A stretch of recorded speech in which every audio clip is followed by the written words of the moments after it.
I never felt like my life was over. I just was like, okay, it's another fight I'm going to have to fight.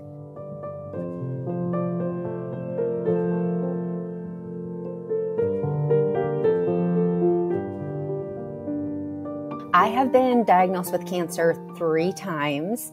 The cancer is high-grade endometrial stromal sarcoma.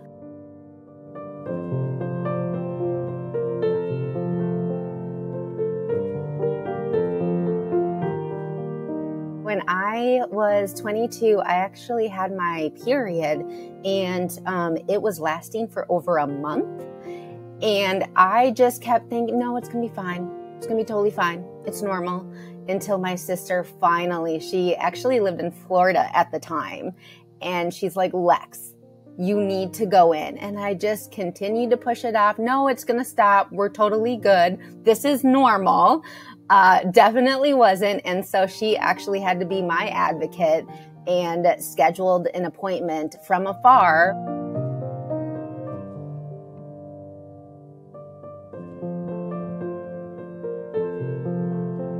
Before the whole period symptom, I will say that I ended up going to the emergency room because I had really intense cramps, but cramps that were not period cramps, right? I mean, I've dealt, like, this is my body. I know it very well, and I know what is and what isn't. And so I knew that something was just off.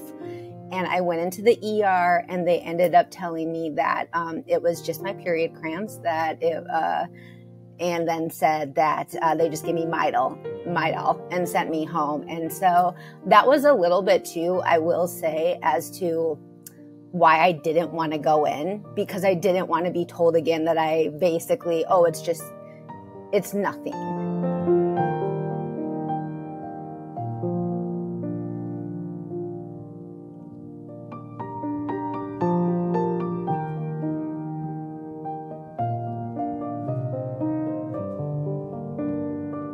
I'm Lexie Wheeler, and I live in Scottsdale, Arizona. I've lived here now for about 11 years, but I grew up in a small town in Minnesota. I love going to different coffee shops and just kind of checking out the vibe and, of course, the coffee. So that's one thing that I really love doing. And then just getting outdoors, hiking, just being out in nature.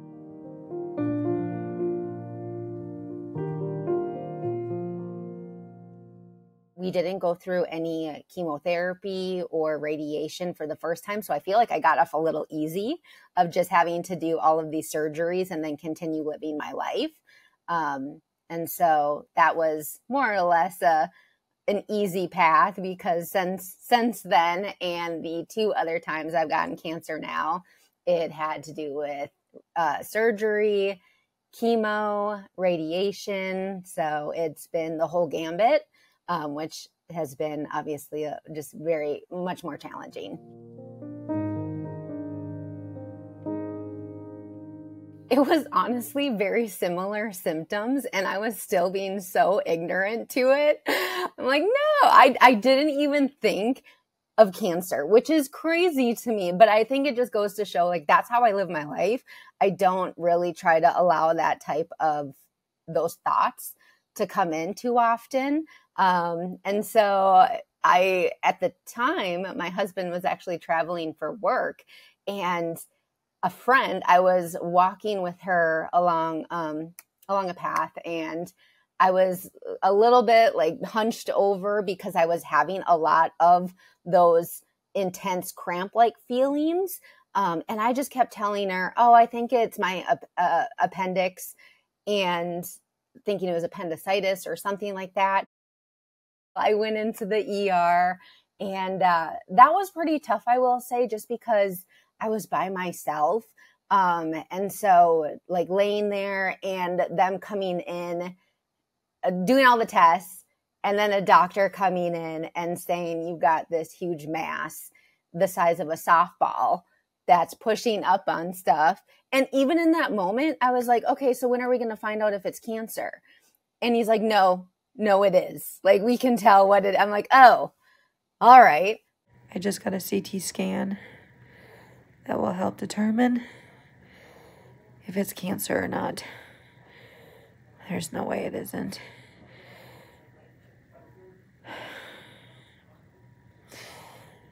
I'm not ready for this, but I gotta get my mind right.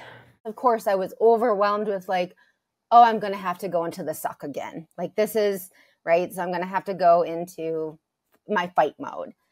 That was tough.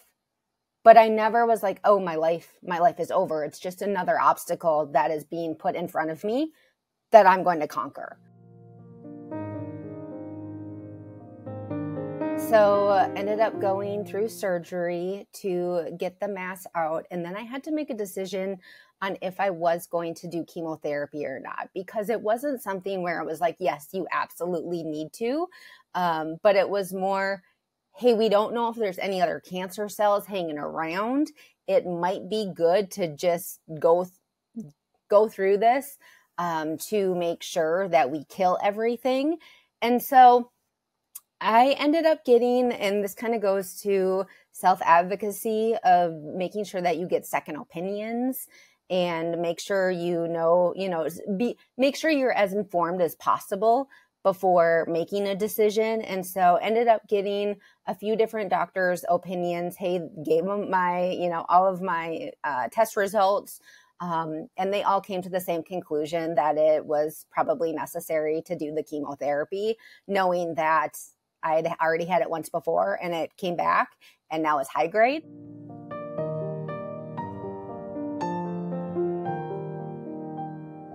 Yeah, that chemotherapy was really intense. That it was 3 to 6 months of cycles. I will say I also got pneumonia during that time of chemo. And there was one point where I was laying on the floor.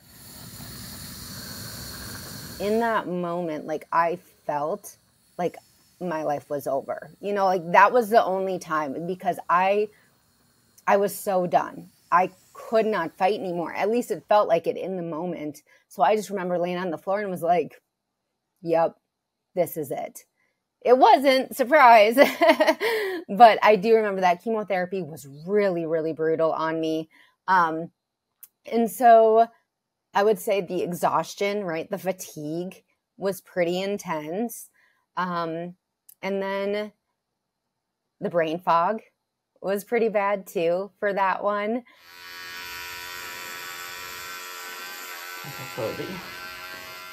So yeah, the brain fog, fatigue, and the hair loss. But I will say that's never mattered to me, which is just so crazy because I was so superficial growing up. I really was. And since the first time I got cancer, one of the silver linings is just my priorities changed in life. It wasn't about making sure my hair was perfect or my makeup, there was no smudge or whatever. I could care less about that. And so, there was hair loss, but I've never really cared about, wearing a wig or the only time I wear a head thing is just to protect myself from the sun. But otherwise, it is part of my journey. So I go with it.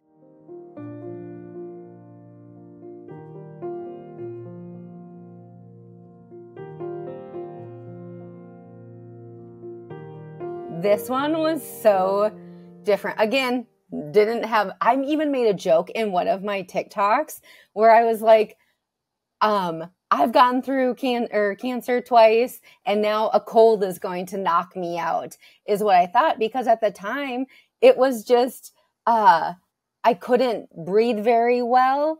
And so, I was fatigued and stuff like that, but it wasn't anything where it felt like a cold, I guess. That's what I was thinking. I was in a conference call this morning and all of a sudden I got super dizzy, and for like 45 seconds it wouldn't go away, and it was scary. A cold and COVID.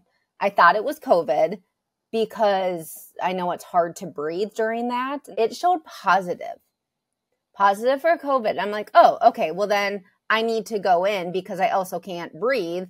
So I feel like I'm at a level where like I should go into the ER. Go into the ER. They give me a COVID test. They're like, you don't have COVID. I'm like, oh, okay.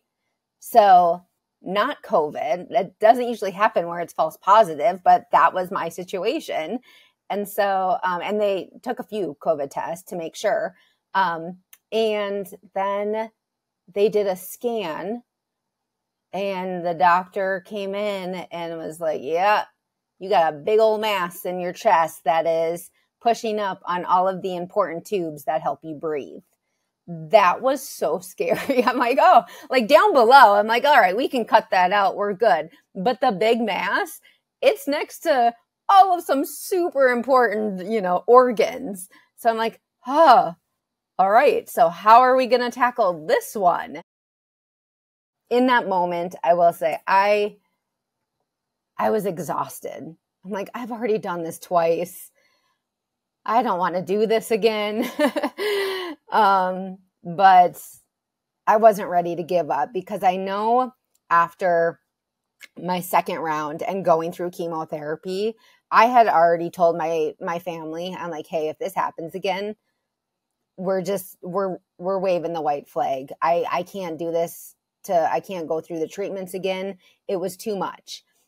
And that was a hard pill for my family to swallow because, that could cut my life short.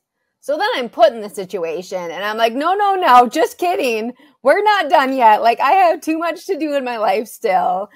So ultimately, I mean, it was hard because I had to think through, like, is this something I really want to? Like, you have to make a choice in those situations. Do you want to go through the different treatment options? You have to weigh your quality of life. That's really how I measure all the decisions that I make in life is this going to increase my quality of life, decrease, even as little as going for coffee with a friend, right? Is this going to increase my quality of life? Yes, it is. So I'm going to go. That's how I choose to make my decisions these days.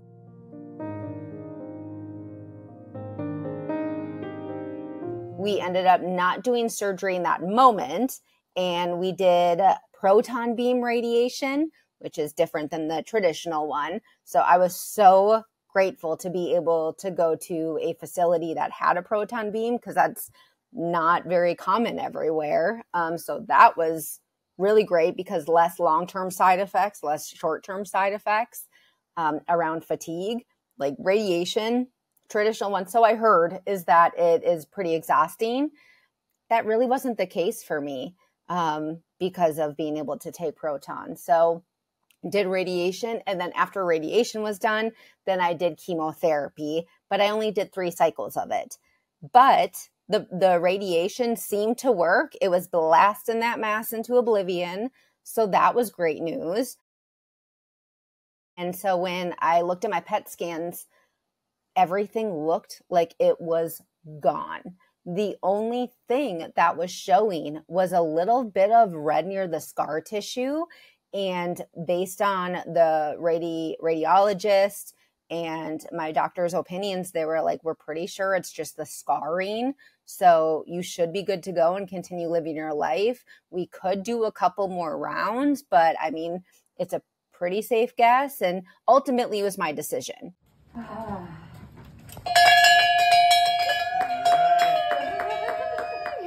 And so I weighed the pros and cons and decided, okay, I feel good that it's gone. And that it is just like the scarring tissue and everything. The radiation side effects, I think is the term. And it wasn't. So I made the wrong decision. But I was able to go and live my life normally for a couple of months. So it was a nice little reprieve. I guess from a mental health standpoint, it was needed because I was tired. I was really tired of fighting. So it wasn't, I guess I can't go back and say any regrets. But so yeah, that was the decision I made. Then I did my follow-up PET scan a couple months later, and it had spread.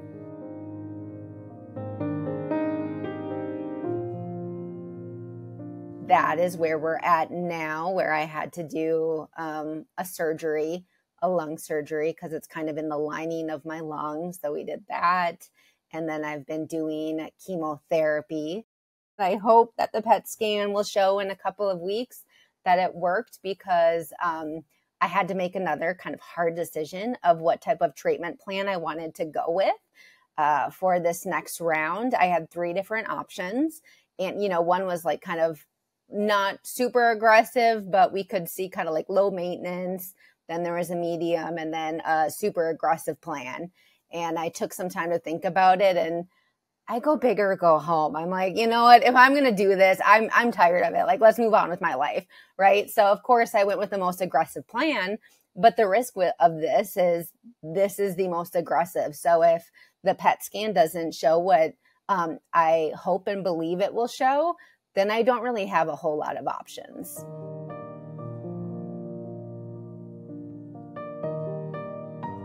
With the medical team that I have, it is such a collaboration, and they keep me so informed, and they give me all the options, right? I mean, and they're going to say if they believe an option to be better than the others, they're going to voice their expert opinion. One thing that I really like about where I go now is the fact that they've got a tumor board. So as we talk about like self-advocacy and things like that, about getting second opinions, they have that already integrated into their model, which is so reassuring. And so if it's unique cases that they're not as exposed to, they bring the case to a tumor board, and they've got a variety of doctors in that specialty that can weigh in and say, well, I've seen this maybe once before, and this is how we handled it. This was the success rate and stuff like that. So, and then they bring that information back to me to help make me make an informed decision. So I would say that's been pretty crucial, and just like that collaboration. I don't feel like I'm on an island by any means. And along with, all of my family members, they really rally together during these times and provide, try to get as much information as they can, and then filter it out to what's valuable for me to help me make ultimately the informed decision. But it's a lot of weight to have to be the sole decider of it. But I guess that's part of life, right? I mean, we all have to make decisions all the time. And so, yeah, how do you do that successfully? It's a team effort.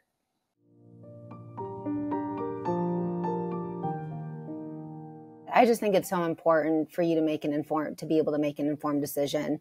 And you can't do that without really getting all of the information and advocating for what you feel is right?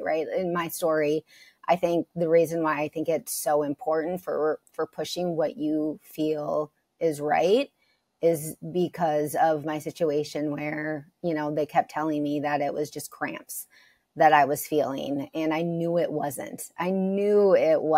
But in that moment, right, they're the experts. So I just kind of felt like a little bit defeated and didn't necessarily know what the direction was. And I needed my sister to be able to really advocate for me in that moment, because I didn't know what self-advocacy was. It was my first time going through cancer. So I didn't really understand, I can advocate for myself.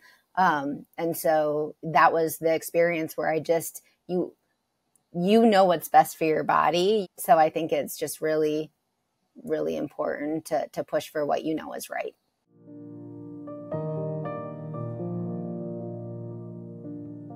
Trying to be a duck where I am calm on top of the water and I am swimming for my life underneath.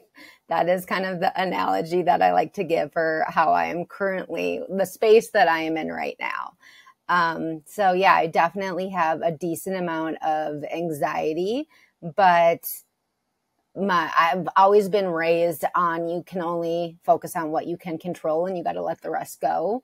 So there's a lot in my life that I cannot control. And this is one of those things. So I just try to remind myself I'm doing everything that I can, and I have to be okay with it, right? And let the rest be what it is. I think living positively is just, of course, we all have our moments, right? I'm not saying I'm positive 24/7. That is unrealistic. And I think it's important to have those moments of down days. But you need to have more up days than down days. And I truly do think that it's just doesn't sound fun to live the opposite way. So that's why I choose to be positive and go big or go home, because truly life is too short. So why not take full advantage of whatever situation that you're going through and finding the silver lining.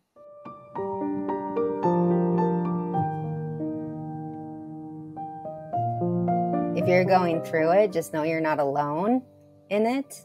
There's community, there's resources out there to help you get through it. But yeah, ultimately, I don't want people to ever feel like they're alone. And hopefully if they're going through it, know that they're not.